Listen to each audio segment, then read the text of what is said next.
I think Seth Godin coined the 10,000 hour rule. If you put in, if you invest 10,000 hours into something, then you'll achieve, expertise or mastery, right? And so that makes sense. Yes. Hey, practice makes perfect. We know that we have to put in time and effort. But what's missing from that common sense formula is it also takes space. You need space to be successful. Regardless of the ups and downs people had with health or career or business success or failure or whatever, um, what the single biggest predictor of how long people would live and how happy they would actually be was the quality of their relationships. Hello, everybody, and welcome to another edition of The Measuring Post, a place to learn and grow together. Today, I've got a very unique individual who's got a really awesome company, but something I never even considered would be something to consider. He's an architect and also founder of Conscious Home Designs Incorporated. He's an author of a #1 best-selling book, also called Conscious Home Design, creator of the CHD certification program for architects and designers. He's a thought leader. He's a podcast enthusiast. He's going on lots of shows. He's merging psychology, human behavior, wellness with architecture, and it's a really fascinating topic I'm excited to dive into today. So please welcome Mr. Talor Stewart to The Measuring Post. How are you today, sir? All right. Hey, Joe, thanks for having me on the show. Hey, everyone listening. I want to start by just offering a big promise, because a lot of people probably are thinking, I don't have any plans to hire an architect. What do I care about listening to what he has to say? But I promise that even if you're renting an apartment somewhere, I'm going to offer you some things that you can do to uplift your space that have actually been proven scientifically, according to big data, that actually will increase our happiness and even our life expectancy. Statistically, the averages show. So pay attention. I promise anyone can do this. Just a few little changes in their home. And of course, if you want to hire an architect and go more deeply, you'll have a better filter, a better lens. You'll understand that process more. So it's going to be very relevant and hopefully inspirational for everyone. Yeah, and I think it's important to diagnose your space, whether it's your workspace, your living There it is. space. There's a real feng shui is this thing that, this concept from the ancient East, but it's something that there's obviously a lot of truth to it because people have been doing this for eons. But it's important to have a clean workspace, a functional flow in your home. So I'm excited to learn from you because I'm sure my wife would agree my space could probably use an upgrade myself. But I won't get too Sure. deep in that. I'll let you do the work. But Talor, before you started Conscious Home Designs, sort of what Yeah. inspired you to think about building and just this whole process? Were you an Yeah. architect from day one, or? Yeah.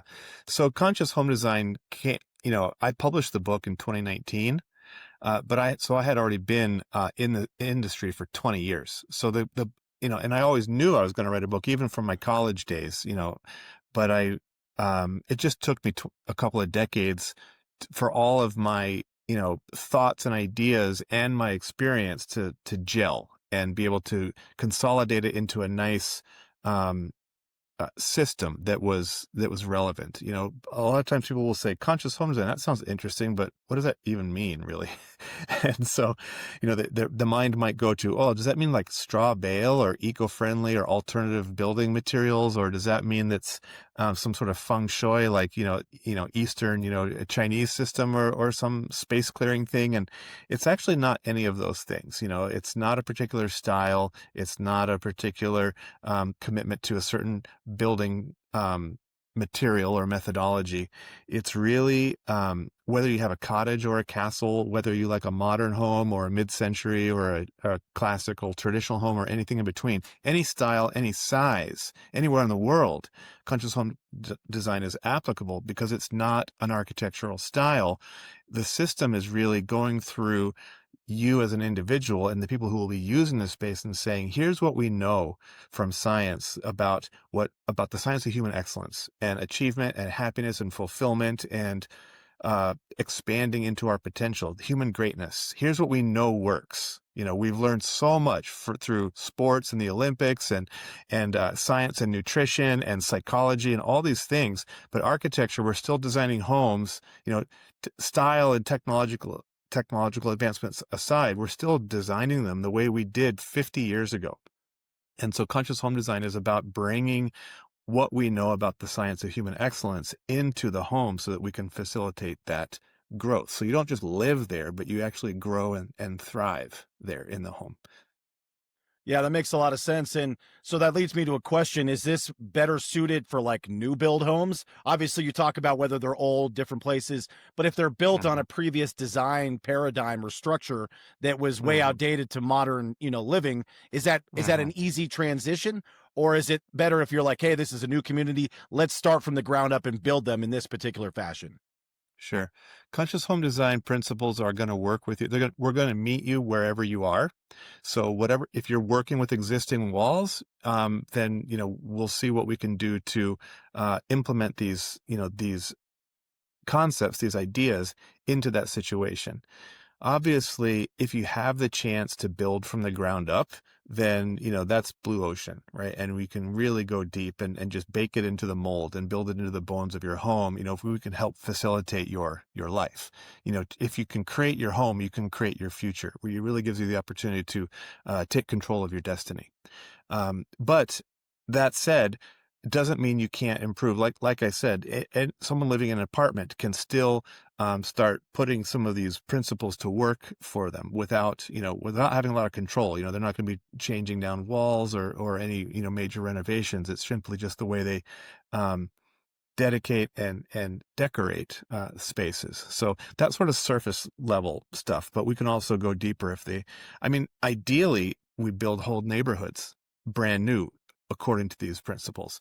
Um, but that's coming. That's the future. We're building the future. Let's look towards the next 100 years of home development and evolution. But Yeah, certainly absolutely. working with what's already there. Yeah, it wouldn't be a very good system if we couldn't work with what's already there because Yeah. mo- so much is already there. So yeah, it's certainly adaptable for sure. Thanks, Joe. Yeah, no, I love it. And I love what you said about, having a workspace. It's like not just a place where you live and keep your stuff, it's a place where you thrive. And it's a place where you can Yeah. create your future and your destiny. And I know just from, reading some of your stuff, you talk about there was a Harvard study done on what makes Hmm. people happy as they age. And Hmm. clearly where they live in their space where they get to, spend majority of their time is a big part of that. So what does the Sure. research tell us about what makes people happy as they age that has to go along with your program and sort of this design? Yeah. So as I was researching the book, because I had all my own ideas, all my 3 a.m. brainstorms, I'd wake up in the middle of the night, and write it down. And I had even going back to college, things from papers that I wrote and ideas that I wanted to explore, and then things from the wars of trial and error over the decades. I had like a 50-page Google Doc of a big giant brain dump of everything I had, and I was trying to organize and massage this into a cohesive sort of thesis that I could put forth into the world that would be accessible, without coming up with some 40 chapter book on architecture that was, who wants to read that, right? So I wanted something that someone could read in an hour, that had no design experience whatsoever, doesn't know the difference between one wall and the other, but that they could read that and go, oh, I get it. Yes, that makes so much sense. And I, not only does it make sense intuitively, but I also see that there's data behind it as well. And so it's not about opinion or aesthetic or style preference. This is about what we know about humanity. And so as I was researching for the book to help bring it into focus, I came across the Harvard study of adult happiness, which began in 1938. It's still going on to this day, so it's 87 years old. This study.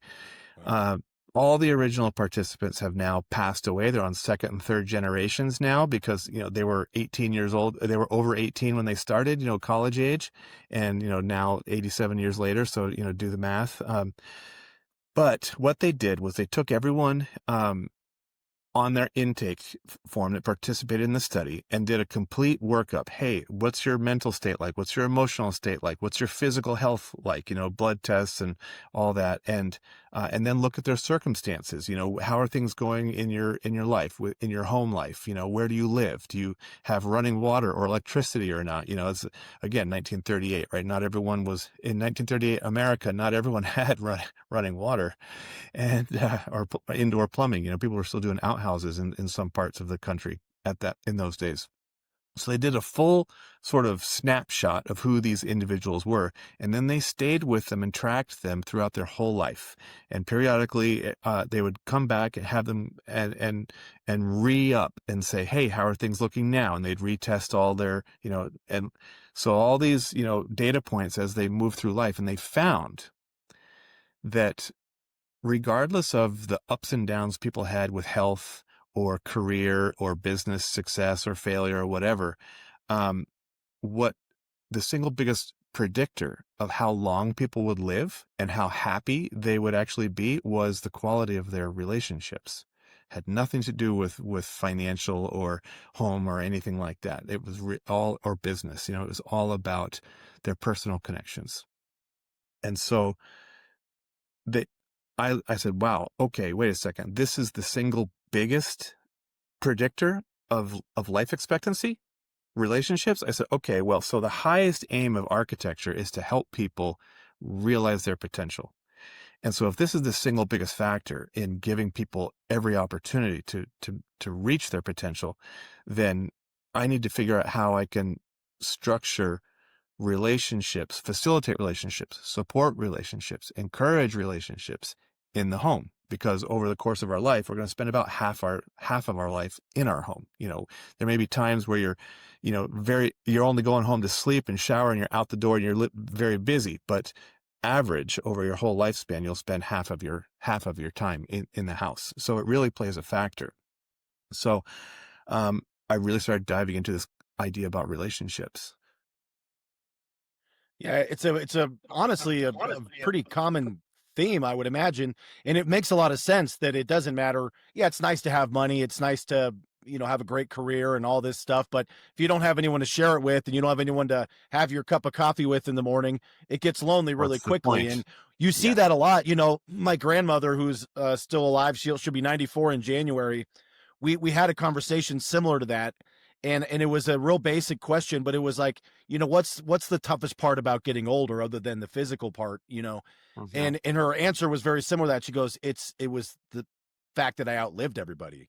So like she doesn't Yeah. have anyone left to reminisce with. And she now lives with my mom and dad, and she Mhm. moved from Ohio to here in Colorado. But that was a real kind of eye opener. It's like at some point you don't have anyone to reminisce with anymore. I can't be like, "Oh, do you Mhm. remember little Billy from down this?" Oh, there's no one to talk to anymore. So that Right. loss of those relationships has been really hard on her. So I definitely can see that Mhm. being, Mhm. a valid, Yeah. structure. But I love how you're building the idea of making the home a social, paradise where people can come and build those relationships and do that. So I know that you Right. talk about there's three different types of relationships.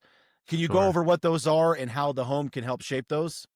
Yeah, Joe, thanks. I really liked what you just said about the social paradise. I think that was, I want to, I've never heard anyway. You just coined that new term, and it's really nice. I think It's I'm all going to your borrow that if you don't it's all mind. yours. You can use it.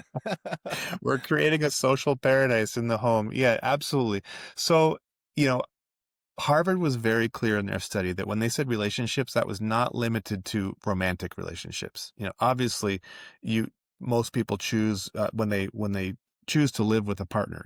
A husband or a wife or spouse or significant other. Whatever their arrangement is, but it doesn't it doesn't require that. Yes. And intuitively, it makes sense that our relationships is so important. We all sort of know this from experience, but having the data, having the metrics and the math behind it to anchor it helps us prioritize it. Because now we know it's not just, oh, I want this. It feels like I should have it, but this is no.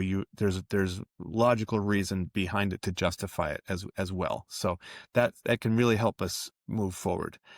As I was diving into this idea, okay, so it's not just our romantic relationships. Well, what kind of relationships do we have? And I started studying, going down the rabbit hole of human relationships. And, the Greeks have 7 different words for types, qualities of love, agape and filial and storge and all these different versions based on, is it love between lovers? Is it love between a parent and a child? Is it love between a person and their brother or a friend or, the community at large? All these different contexts, contexts for love, all these different contexts.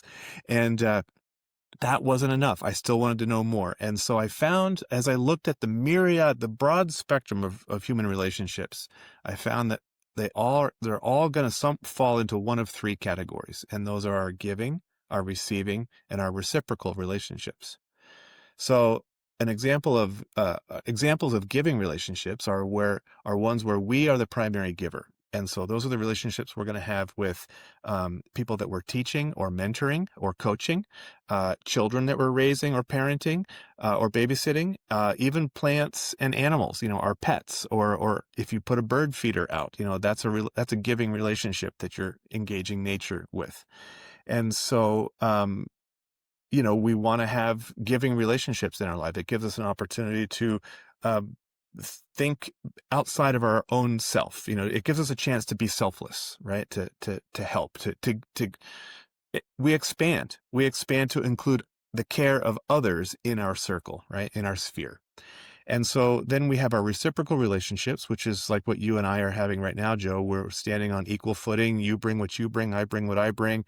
I'm not your mentor or teacher. I'm not your parent. So I don't have to role model. I don't have to put on my best behavior and put on a persona. I can just be myself with you. We can let our hair down and have honest conversations. There's a give and take.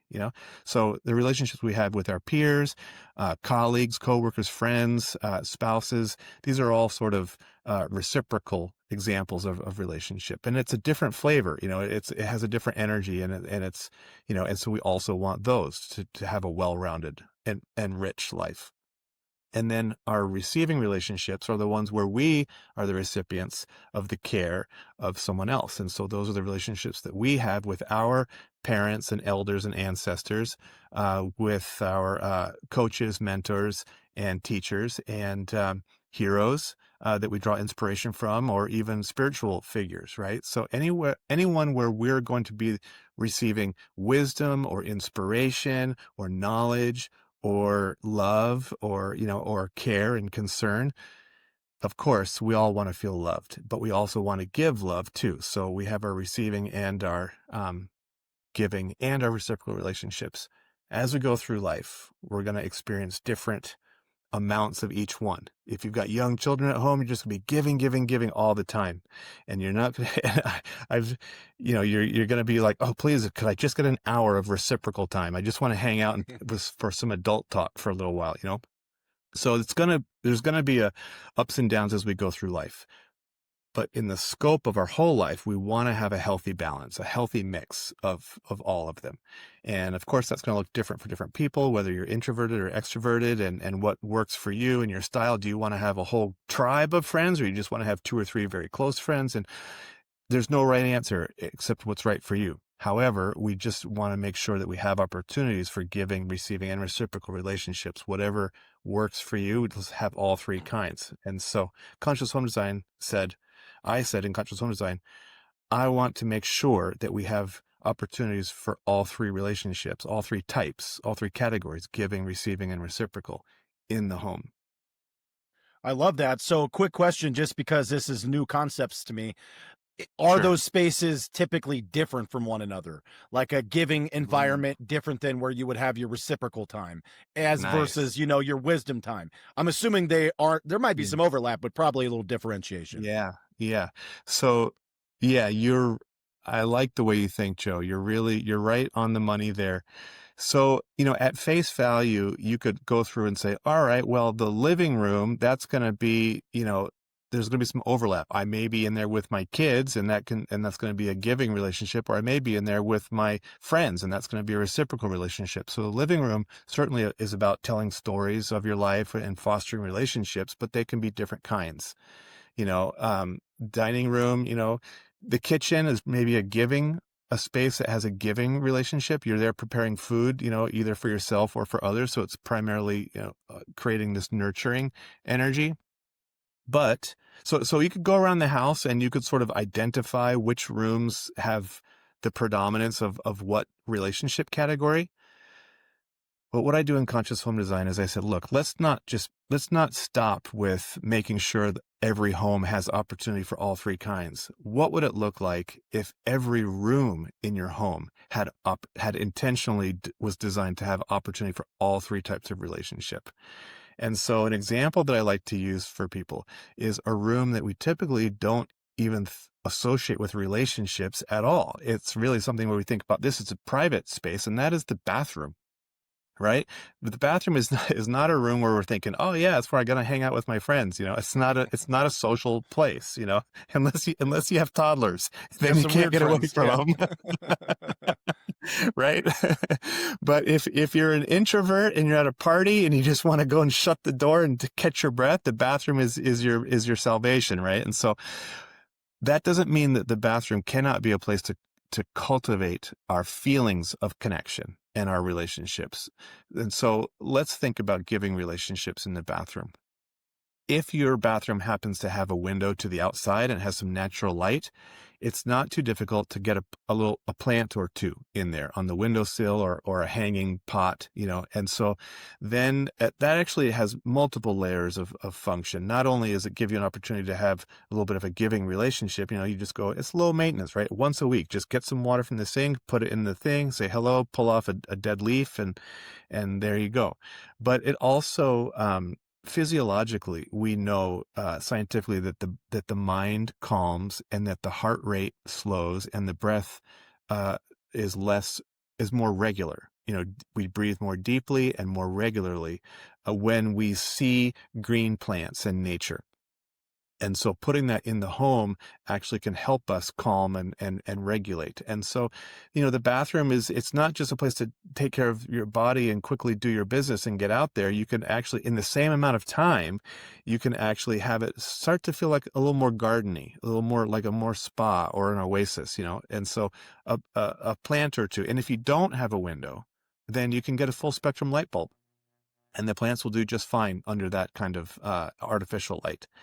And so what if you took it to the next level and said, well, let's not only just have some plants, but let's have a fish bowl, and put a goldfish or some beta fish in there swimming around there. They're pretty. And then you can come in the morning and be like, oh, hi, fish, and sprinkle a little bit of food on there. And now there's life, and there's joy, there's connection. It's like, all right, it's like I'm coming into, rather than just a sterile closet, you're coming into a place that's alive. And so, we see this very frequently, especially in master bathrooms where there will be two sinks and you can brush your teeth side by side with someone.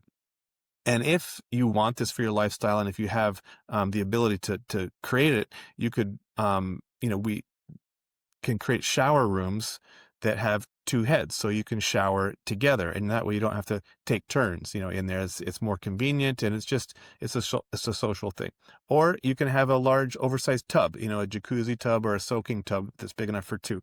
So those are some examples of reciprocal relationships you can have in the bathroom. And then for receiving relationships, everyone can take a photograph of an elder or ancestor or hero or spiritual figure or inspirational figure and have that up there. And, when you're washing your face and getting ready to go out and present yourself to the world, you can just take a moment and gaze at that and realize, okay, there is knowledge for me. There is love for me. And let me just take a moment to expand, and realize and take that to heart and know, okay, I'm not alone. There's potential. People have gone before me. They've cleared the way for me. They're invested in me. And that just helps you feel like, yeah, I'm not alone and there's possibility in my life. And if for some reason having a photo is too sort of, I don't know, prominent or doesn't suit your design style or something, then just take a quote. Take a quote from someone that inspires you and put that up on the mirror. So when you're sitting there brushing your teeth, you can just look at that, and it's almost like an affirmation. Just read it over a couple of times, even just in your own mind. And that can help you, set your GPS coordinates every morning. Yes, so that we're stay on track as we go through life. It's just setting these little 2% shifts if you go around the house, and it adds up, over decades, right? Like think about the law of compounding interest. It's like the difference between a 5% interest rate and a 7% interest rate is hundreds of thousands of dollars over 30 years, right? It's life-changing money, just those 2%. So it's like the butterfly effect. The mathematician said, do the flapping of a butterfly's wings in Brazil eventually set off a tornado in Texas? Yeah. So these uh, initial conditions, even though they're maybe small, over time they compound and they end up producing, world-changing results. And so what we want to do is intentionally set up positive initial conditions for you, so that as you go through life, it's just going to start. You're building a positive upward cycle in your life.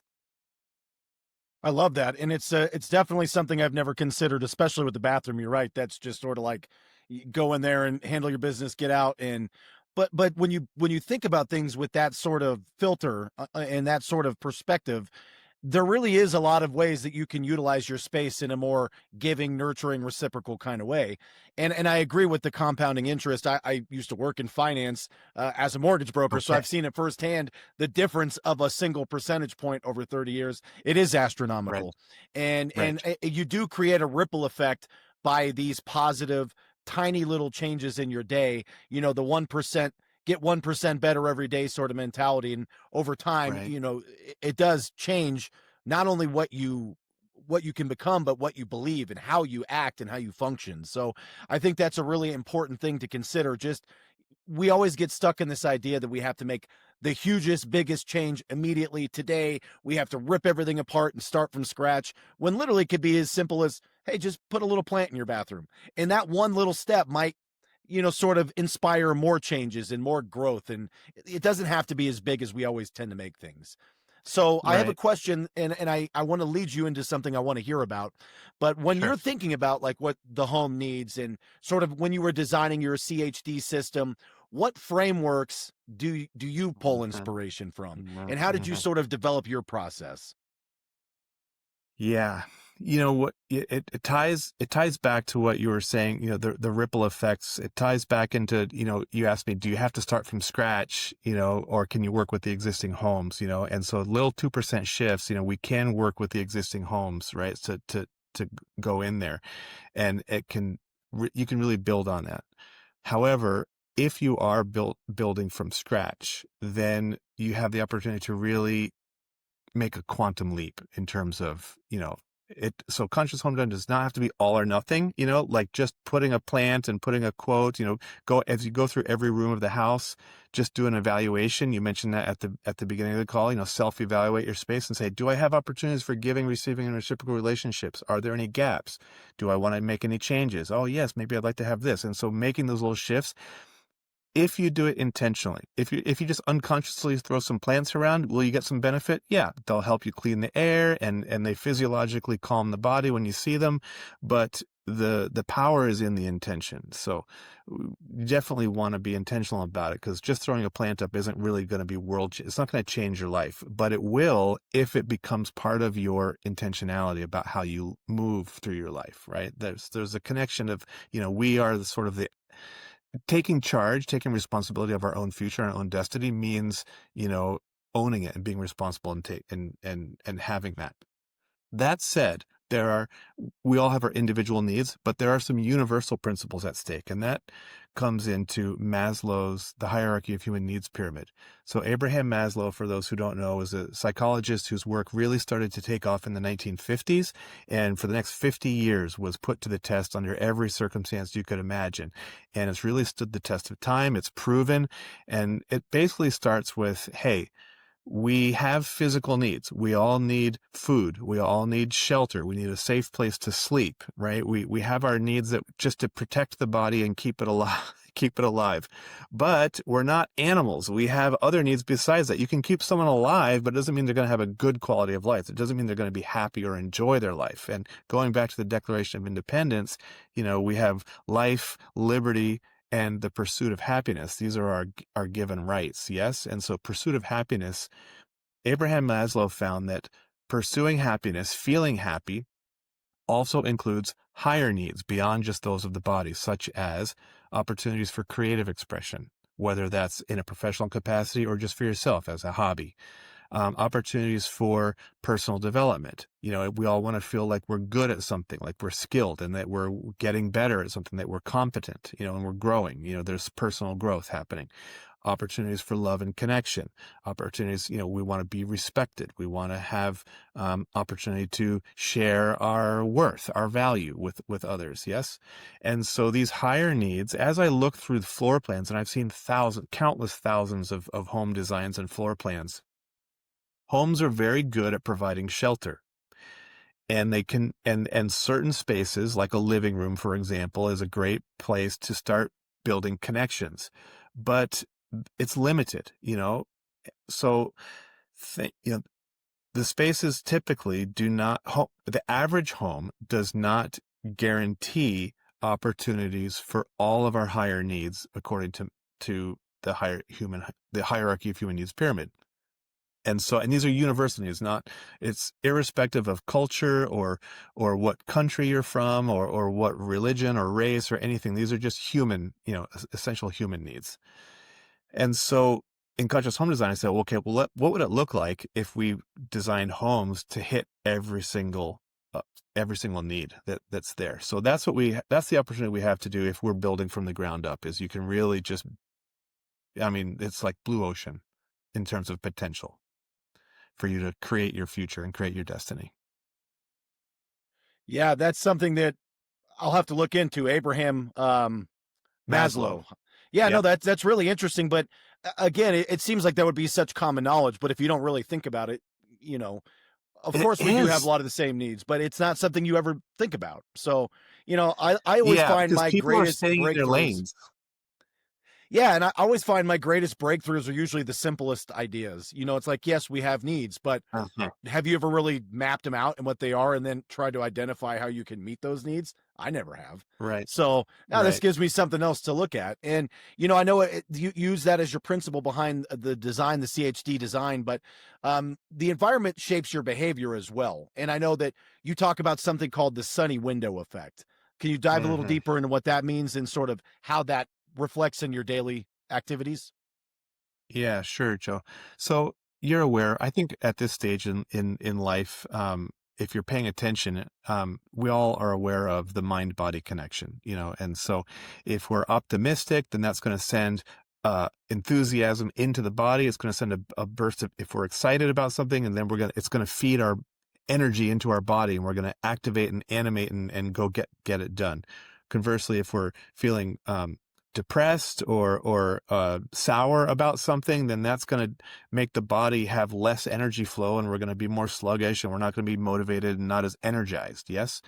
And it goes both ways. If the body is feeling strong and healthy, then it's going to send signals to the brain. Hey, we're doing good down here. We're ready to go. Come on, get out of bed. Let's go.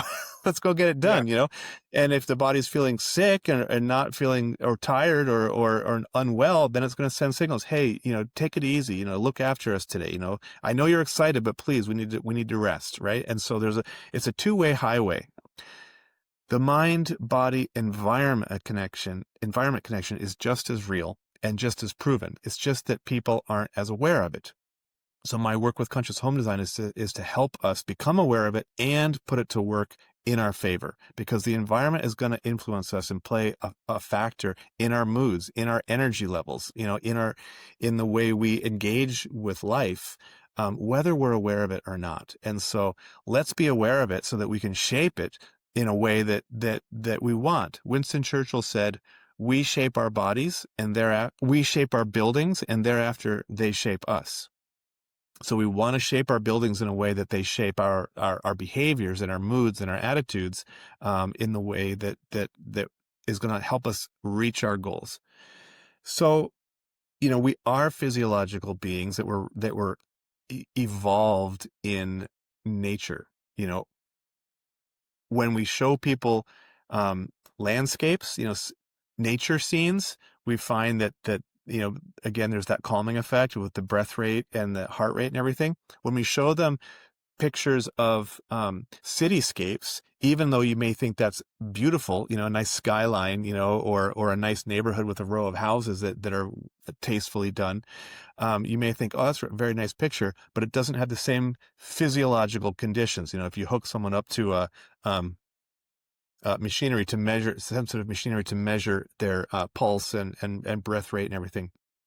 And so we naturally are drawn to uh, rhythms and cycles of nature. And so with the sun, as it goes through, when I was a kid, I noticed that when there was a beam of light coming through the sun, coming through a window, there would be a patch of sunny, a sunny patch on the floor or on a certain cushion. This cushion of the couch is dark, but this one has a sunny patch, and that's where the family pet would be, whether it was the dog or the cat. They would always be Mhm. competing or taking turns for the sunny patch. And I was like, huh, that's interesting.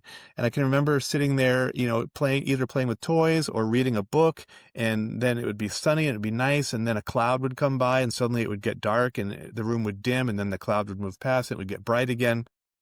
And even the most beautifully decorated space, when a beam of sunlight is coming through the window, is that much more welcoming. It's so much more inviting when the sun is shining in. So we're attracted to the light. Light is life. Yes. So what happens if we're struggling with certain um, activities? Like one that people oftentimes struggle with is exercise. It's like, especially if we're knowledge workers, like we have to really make time. We have to make an effort to get our steps in and keep physically active. Use it or lose it. And so, people are doing a lot of home gyms now. If you have a basement, people are going and get some equipment and putting it down there and having a home workout space, and that's awesome. However, if you're pressed for time in the morning, or you're tired at the end of the day when you come home, you're just going to be like, you know what? I'm not going down there. It's got bad light. It's got bad air quality. It's damp. It smells musty, and I'm just tired for the day. You just close the door, out of sight, out of mind. Whereas if instead of just taking, weights or machines or something and making it feel like a chore, if we said, hey, Joe, what do you actually like to do for physical movement? Do you like to do some sort of yoga or stretching? Do you like to do a martial arts workout or Tai Chi? Do you like to do some sort of dancing? And so let's find an activity that you actually, that gives you joy, not just, oh, I have to do it because I got to keep healthy, but it's something that you enjoy doing rather than a chore. And then you take an activity you like to do, and then instead of putting it down in a basement, for example, you put it in a room with a sunny window, so that when you come by, it's like, oh, the space is inviting you in. You're working with nature to motivate you and welcome you in. And we're basically setting you up for success. You say, hey, I have a goal of doing X, Y, Z. So I was just using exercise as an example, but it could be anything that you want to do. If you're like, hey, I'm just having a hard time getting motivated to do my work. It's like, yeah, well, look, your home office is a closet. It's not very inspiring in there. Set it up to where you have some light coming in, some natural light, a view if you can, but at least some sunlight. And then you'll be a little bit more, okay, I feel like you'll watch the life come back into your life, and that will help you perform at any activity that you're doing, right? So we're using the sun to help us succeed in our goals. That's the sunny window effect. No, I love that, and that's there's so much truth to that, and there's even outside of your living space, there's a lot of people that talk about the benefits of like grounding in the morning, and you talk about being drawn to nature, and if you're unfamiliar, grounding is literally just going outside and putting your bare feet on the earth and Right. standing there, and it's the idea of the absorption of electrons into the body, and they come Hmm. from the sun and your vitamin D, and that also is Hmm. really great for your sleep rhythm. Your sleep Yes. cycles are Hmm. regulated by getting enough sun and vitamin D. So there's a lot of health benefits to having the sun also. But I have to give a quick story because there's a lot of truth to what you just said. My basement and where I'm recording right now, this is my home office. This is my podcast studio setup, but I'm in the basement and I've got this big egress window over here to my right, and it's got this big ugly metal rusted, Yes. container that the window is itself. So I Yes. went to Lowe's and I got this little backdrop. It's this vinyl thing and it looks like mountains. So Right. now every time I Yes. look at my window, instead of seeing a rusty piece of metal, it looks like I'm looking at mountains. And I'll be honest, it does make me, I feel better. So I It did them in all absolutely my does. egress windows in the basement, and it just feels like I'm in a better place. So if I go in the main area, I'm in Hawaii. If I go out to the TV area, I'm in the woods, and in my office, I'm in the mountains. So, just I the love idea it. of creating that environment in that feeling of being in nature even is enough to really keep me motivated and inspired. So definitely a lot of truth to what you're saying, my friend. I love it. Thanks for sharing that. That is conscious home design in action. Yeah, because the tests say that you don't have to be looking at actual nature. You could be looking at a photograph of nature, of that, again, that landscape, whether it's mountains or beach or ocean or trees or lake or river, as long as it's natural, then that's the thing. So just putting up one of those vinyl wallpapers there, and so you have a nature scene when you look out your window with a little bit of natural light coming in, that's that's dramatic. That's a dramatic difference. And the basement is an excellent place for a podcast studio because it's a little quieter down there. If you Mhm. can isolate yourself from any machinery or mechanical, ventilation and heaters and stuff that are down there, but it doesn't have the street noise as much. So it's totally, it's and you've really made it. You've brought that light in that nature, and so it's a living space. I love it. Thanks for sharing that. No, I may I'm use glad that that, case study yeah, as an yeah, please example. feel free. No, Yeah. so okay, that That's that two leads us you've into given another me one. today. I know, man. I'm gonna start charging Social you now. paradise No, I didn't know I was and so into this. The murals more in I your listen in to your you, window well. yeah, the more I listen to what you're talking about, I realize that I actually do some of these things, and I didn't even realize Sure. there was any benefit. I just didn't want to look at the ugly, rusted out metal tin window. So it just to me was just Yeah. something as a decoration. But now hearing you talk about the benefits, it can be, the correlation is true. It definitely is there. So with that, let's segue into, do you have a couple of cool, like real client testimonials or transformations that you've been a part of that really stuck out and kind of something that really makes what you do, why you do it? Uh, it's really, yeah, there's so many stories. People have found value in conscious home design from little ways to big ways. So, I had a couple that was a client, and they were like, should we renovate our existing home or build a new home, or should we just buy a home that's already ready to go on the market, and everyone has their list, right? Their wish list of what they want in a home. But when you go through, if you read the book Conscious Home Design, which is just, you can read it in an hour, there's also a workbook that I put together, which is about taking those ideas and asks you the good questions. And it's going to pull the answers out of you. And you're like, oh, wow, it's really making me think. Yeah. Oh, I didn't think about that. It's like, oh, yeah, I knew I wanted that, but this thing I hadn't thought of before. And so it gives you clarity. And so it's sort of, we leave no stone unturned. So it's rather than it being haphazard, like you got lucky and did your thing, not lucky, but you let your intuition guide you. And so you put the landscapes in your windows there, not knowing the scientific benefit. But I've done the work. This is my profession, 25 years now in the architecture industry.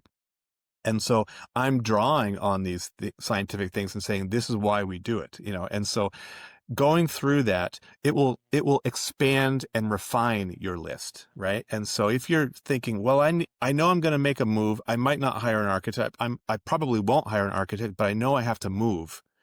Let me go through the workbook because it will help me hone and refine my list and help me prioritize. Oh, I thought I wanted that, but actually that's not really, that's a nice to have, but it doesn't actually move the needle in terms of my ultimate satisfaction or the satisfaction of my family and the people I'm living with. So it helps you curate a well-honed list and prioritize it. So when you go shopping, you have a new filter, a new lens that you evaluate properties with, whether you're shopping for floor plans or shopping for, houses that are already built or shopping for architects that are going to help you develop it. You'll have your list in hand and you'll be confident that list is going to work for you. Yes. So I had a couple who were trying to go, we don't know, what should we do? And I said, take the workbook.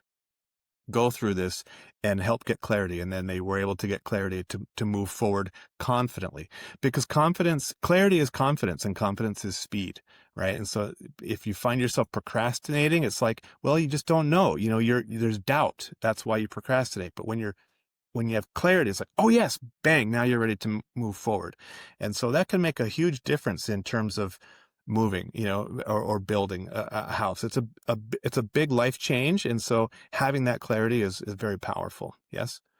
So that's just at the very beginning, and then as we go through, and if we're building spaces for you, it's like, oh my God, before, our space didn't work for us because there was too much clutter. We didn't have enough space. Wasn't able to play my musical instrument because the only time I could play was after the kids went to bed, but the only space that I could play my instrument was right next to the kids' bedroom. And so the sound would go through and disturb them and keep them up. So I never practiced my instrument, and a piece of me died, because that's what fed my creative spark, and I was neglecting it for 9 years. Now I'm all rusty, my cello is just collecting dust, or whatever instrument, in this example, I'm using a cello. And so when we can create from brand new and say, okay, what time of day works for you to play cello based on your routines and your life cycle? Okay. And your lifestyle. Okay, great. If you want to play cello in the afternoons, okay. Do you love doing it? Do we have to have it in a room with a sunny window?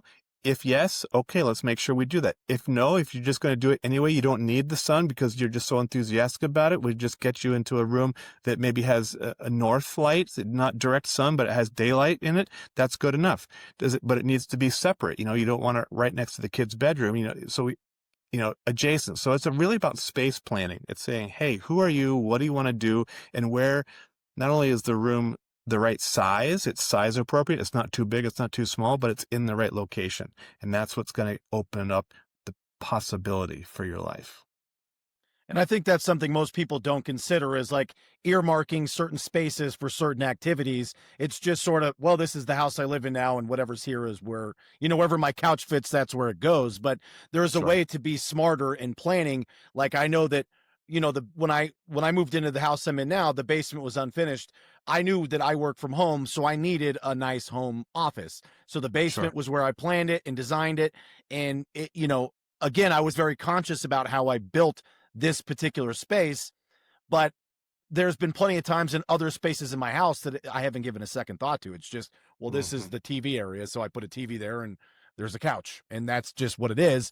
But probably there's ways I could incorporate other aspects that would be more valuable in that space. So I love There I love are. all this. This is making I feel like I want to go shopping and buy a whole new a whole new set of furniture and everything. So you can find that book obviously on your website, which is conscioushomedesign.com. By the way, I will put links up around this video when we release it. But what's on the horizon for you? I know you have the CHD program where you actually teach these concepts to other architects, but Yeah. what's sort of Yeah. what's on the horizon for Conscious Home Designs? So conscious home design, man, you said so many good things there. I feel like I should reply to Hey, take everything your you're time. I'm saying not in there, a but rush. Yeah.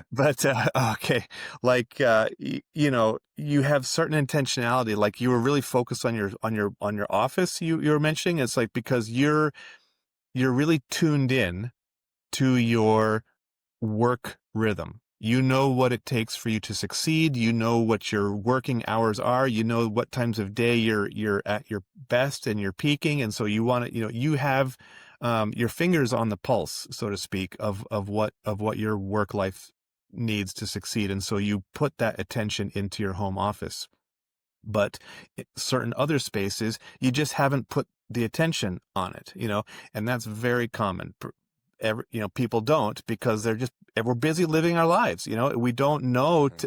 You don't know what you don't know. And so, the quality of your answers comes from the quality of your questions. And if you don't know what questions to ask, you won't get the answers. And so that's why I wrote Conscious Home Design and do this work is because I do ask those questions because this is my lane. This is my niche. It's understanding the home, intimately and saying, okay, make sure you ask these questions. I'll go ahead and do it for you. Hey, Joe, What do you like to do for creative expression? What do you like to do for personal development? That's not work. And so it's like that. Let's see if there's a way to incorporate that and dedicate some space for that. It doesn't have to be a whole room if you don't have the luxury of that much, extra space, but is there a way that we can, find a place? Leonardo da Vinci is responsible for the most famous painting in the world. Yeah. The Mona Lisa. Reportedly it's the most famous piece of artwork in the whole world, or at least painting in the world. And it actually took him more than a decade to paint that, from when he started to when he finished. It's just turned 500 years old recently, by the way. It was the early 1500s when he started. When I found that out, that it took him a decade to paint the Mona Lisa, I thought, okay, that's a perfect example of architecture. You know, everyone says it takes time and effort to be good at something. I think Seth Godin coined the 10,000 hour rule. If you put in if you invest 10,000 hours into something, then you'll achieve, expertise or mastery, right? And so that makes sense. Yes, hey, practice makes perfect. We know that we have to put in time and effort. But what's missing from that common sense formula is it also takes space. You need space to be successful. If Leonardo da Vinci did not have an art studio, then he wouldn't have been able to set the painting aside when he didn't have inspiration for it, or if he got busy doing other projects, and then be able to come back to it when he had gaps in his schedule or was inspired to work on it again. So he had to be able to have a studio where he could set up, work on it, and store it and keep it.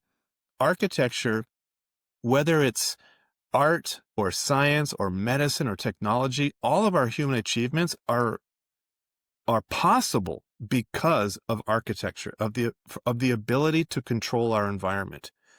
Because if we didn't have the ability to control our space, control our environment, we wouldn't be able to accomplish anything that took longer than a sunny afternoon to do. Because as soon as the weather changed, or night fell and wild animals came, or hostile neighbor tribes or something, it would mess everything up. So architecture allows us to build on yesterday's achievements.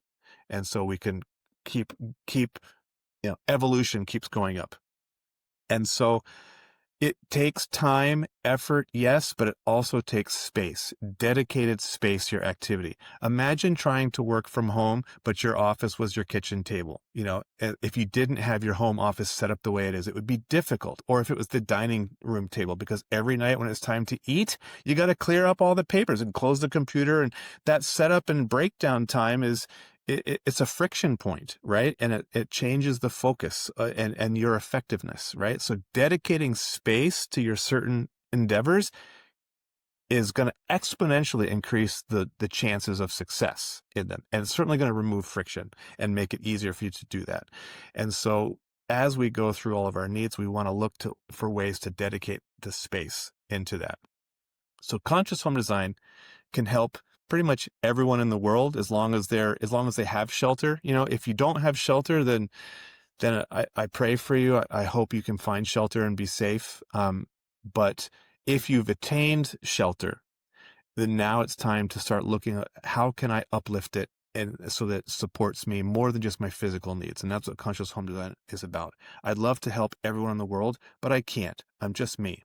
So one of the things I've done is started a certification program so I can teach other architects, other designers this methodology so that they can work with their clients to bring them through and have scientifically backed a scientifically backed system to deliver life-changing results to their clients. I'd like to see a conscious home design certified designer in every state in America, so that when people call me up from Colorado, instead of me having to work with them directly, they can work with the person in Colorado. I work with people all over the country. I've got projects coast to coast, top to bottom. I'm happy to travel. I can do a lot of my work remotely. So if anyone is interested in working with me, certainly reach out. I no problem there.